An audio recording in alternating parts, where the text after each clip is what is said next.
Zebre are making a habit of almost causing upsets. My name's Mark, let's talk rugby.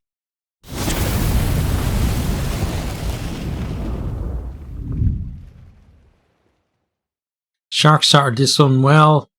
They put on plenty of pressure, causing errors and winning penalties. They got one for offside, but Chamberlain missed that one. Then Chris Cook got a yellow card. He was being held by Van Vuuren. He lashed out, caught him on the shoulder. There was, a bit of discussion about exactly where he caught him, whether it was the shoulder or the head. But TMO was there, and a yellow card for Cook and 10 minutes to have a think about what he did.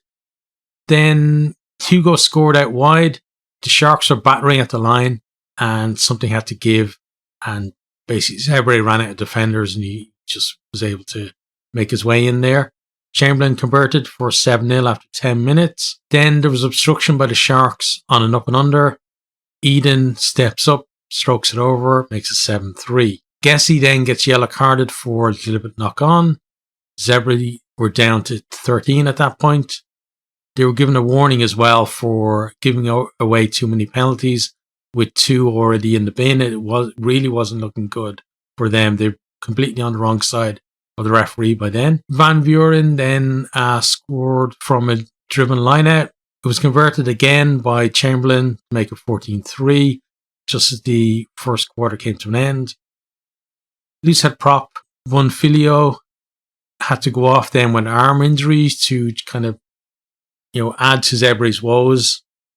They did, though, manage to get into the 22, but they got pinged for going again after the tackle and allowed the Sharks to clear. That was kind of the first real bit of momentum that Zebre started to get, and something silly like that just allowed the Sharks to reassert their dominance as well. Abrahams then makes a break on the left wing. He passes into Cook, who goes over, converted 21-3. It's looking very familiar for Zebre again. Van Rensburg then scores a bonus point try after good work from Chamberlain. It's converted 28-3. Surely Zebre can't come back from this. Sharks then could have extended their lead even more. Williams took a quick tap from a scrum penalty, and he burst into the Zebre half. He found Cock, but Creel brought him down, and Zebre were able to scramble and force an error. That was really, really good scramble from Zebre there, especially when you think how far they were behind as well. I think in previous seasons, heads would have dropped and it just would have been more points on the board for the Sharks, but not this time. Again, though, they were warned for repeat infringements into 22, and they're told next one goes to the bin. The Sharks decide to tap and go from 5 meters out, but they get held up. Zebre, the celebrations was like they scored a try. And, it seemed to spark them a little bit at least. So they get a series of penalties then themselves, and helps them make their way into the Sharks 22. They kicked in the corner, go for a 5-meter line out. The ball goes forward, but the Sharks get pinged for an early drive at the line out. Zebre then opt to retake the line out and put their centres in to help them drive over. Biggie comes up with the ball, and they've got a try back, but still a long way to go. Then the Sharks start the second half with a scrum penalty. Zebre dropped the restart to allow them to scrum in the first place. Chamberlain makes it 31-10, still looking like, they're going to cruise with this one. Sharks set up a clearing kick in their own 22, but it was carried back, so they didn't go for touch, and Zebre decided to run it back. Sharks rush up, so he really nice delay on his pass, and he basically puts them in behind then, and Gessie goes in over the corner. Eden converts 31-17. Is there another crazy comeback on from Zebre? Maybe.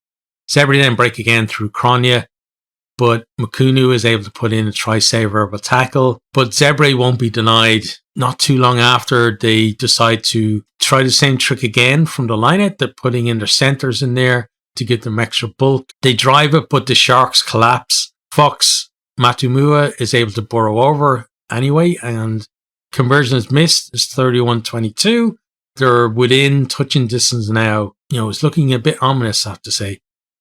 Abrahams then fields a punt and he jinks through half of the Zebre team, but he knocks on. So it looked like, that could have been something where the Sharks could have just put their foot down and stopped the momentum that Zebre had, but just a bit of a silly knock on. Chamberlain puts over a penalty, one at the scrums, steadies the nerves a little bit where they're like 34-22. You're thinking, okay, there's a bit of daylight between them.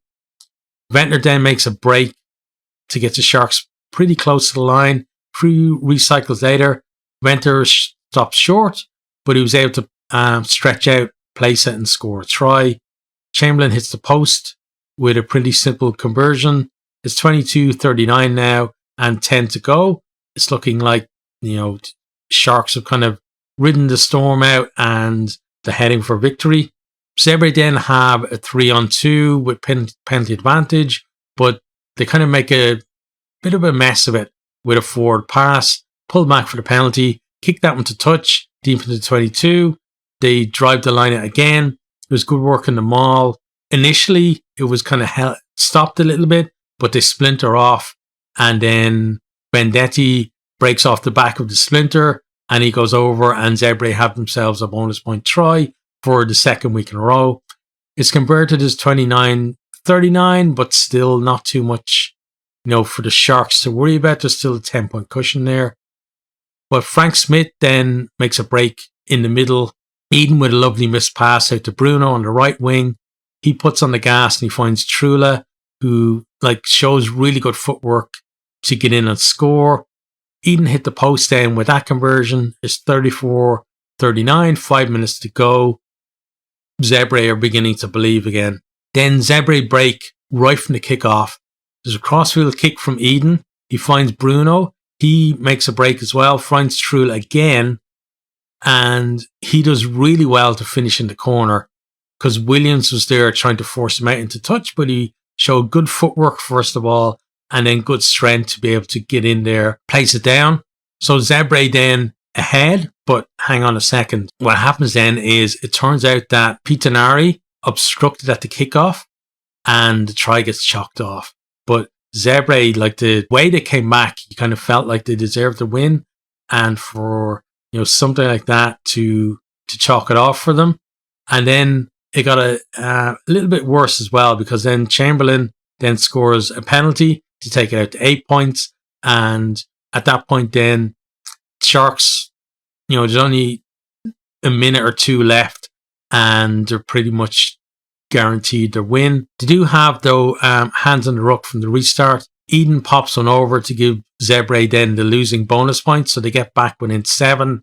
And that's 2 games in a row where they've given a scare to a much bigger team than them by, coming back from the dead and almost winning the game. Yeah, it's also 2 in a row where they've gotten the 4-try bonus point, but also the losing bonus point as well. So they've actually got 4 points, even though they haven't won a game this year. So that's a big step up for them. And it looks like, at some point they are going to get their first win of the season, and we're going to see how they go from there. For the Sharks themselves, they were able to see out the win here, and they'll be pretty happy to get out of town with a bonus point win